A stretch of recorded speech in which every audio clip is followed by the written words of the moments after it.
दोस्तों, कुछ किस्से आर्जी होते हैं लेकिन उनके पीछे एक बड़ी हकीकत छुपी होती है। आज हम आपको ऐसी ही एक सबक आमोज़ कहानी सुनाते हैं। एक दफ़ा किसान नौजवान अपने खेत में काम कर रहा था। एक नस्वानी कहके से वो चूक गया। ऐसी हसीना तो उसने ज़िंदगी भर न देखी थी। वो इसकी तरफ बढ़ा चला गया। वो भी मुस्कुरा रही थी। मेरे साथ घर चलोगी? वो बिला झिझक इसके साथ बोली। वो फ़िज़ाओं में उड़ने लगा। चौधरी का डेरा आबाद था। दोस्त अहबाब के मजमा में नौकर चाकर खिदमत के लिए खड़े हुए। चौधरी जी, चौधरी जी। उसका खादम ख़ास डेरे में हाँफता कांपता दाखिल हुआ। खैर तो है, खैर तो है। ओ जी, खैर कहाँ? मैं चौक में खड़ा था।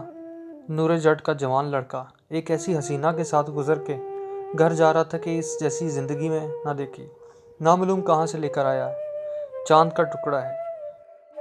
चौधरी जी, इसे समझ नहीं आ रहा था कि इसे कहाँ बैठाऊं। आज उसकी ज़िंदगी का बेहतरीन दिन था। इसने तो कभी सोचा ही नहीं था। वाकई जब खुदा देता है तो छप्पड़ फाड़ के देता है। उसे कुछ शोर की आवाज़ आ रही थी जो और करीब आ गई। फिर दरवाज़ा खटखटाया जाने लगा। दरवाज़ा खुला। चौधरी हक्का बक्का रह गया और बेख्तियार उस हसीना की तरफ बढ़ा। नौजवान जट एक आहनी दीवार की तरह उसके रास्ते में हायल हो गया। तुम मेरी लाश पर से गुजर कर ही इस तक पहुंच पाओगे। तुम इसके काबिल नहीं, ना ये घर इसके काबिल है। ये मेरी हवेली में रहेगी। नौकरानियाँ, राहत, आराम, इज़्ज़त इसे वहाँ मिलेगी। नहीं, ये फैसला जज की अदालत में जाएगा।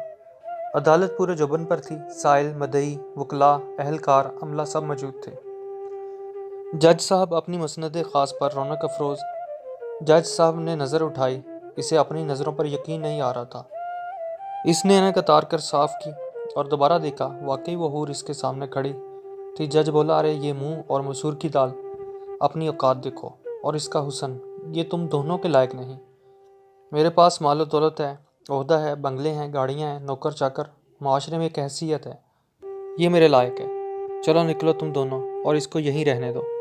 वो हक्के बक्के रह गए। नहीं चौधरी। चौधरी चलाया, ये नहीं हो सकता। नौजवान बोला, हम राज़ी नहीं हैं। बादशाह सलामत ही हमारे दरमियान फैसला करेंगे। बादशाह के पास चलो। जज ने सब काम वहीं छोड़े और अब तीनों हसीना को साथ लिए बादशाह के महल की तरफ बढ़ने लगे। दरबार सजा हुआ था। वजीर, मशीर, दरबारी सब अपनी अपनी मसनदों पर और बादशाह अपने तख्त पर जलवा फरोज था।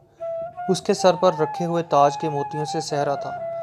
दरबान तीन अशखास और एक हसीना को लाकर बादशाह के सामने पेश करता है।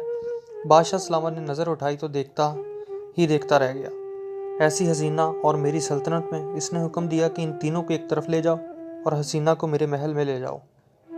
जज साहब ने कुछ बोलने की कोशिश की तो बादशाह सलामत ने एक तरफ देखा।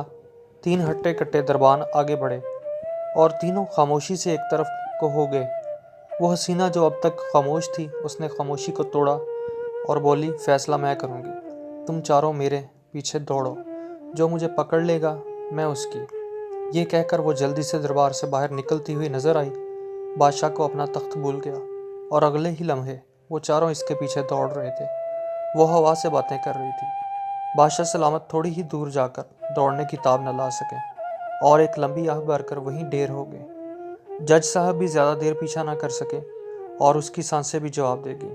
चौधरी साहब हिम्मत हारने वाले तो न थे, लेकिन आखिर कब तक। अब वो थी और नौजवान था जो कि हर लम्हे उसके करीब से करीब तर होता जा रहा था। मगर ये क्या रास्ते कि एक पत्थर से वो ऐसा टकराया कि मुंह के बल गिर गया और उसके मुंह से एक दिल खराश चीख बुलंद हुई जो कि हसीना के कहकों में दब गई। आओ मेरे आशिकों, मेरे पीछे आओ। तुम मुझे कभी नहीं पा सकते। और वाकई ही इसे कोई ना पा सका कि वो देखने में तो हसीना थी, हूर के हुस्न वाली थी, दिल फरेब थी, अकल को महव करने वाली थी, लेकिन हकीकत में वो दुनिया थी। इसके पीछे दौड़ने वालों का यही अंजाम होता है। हम उम्मीद करते हैं कि आज की ये सबक आमूज़ तहरीर आपको ज़रूर पसंद आई होगी। मज़ीद अच्छी तहरीरों के लिए हमारे यूट्यूब चैनल को, पेज को फॉलो और लाइक करें और कमेंट में अपनी कीमती राय के बारे में ज़रूर आगाह कीजिएगा। शुक्रिया।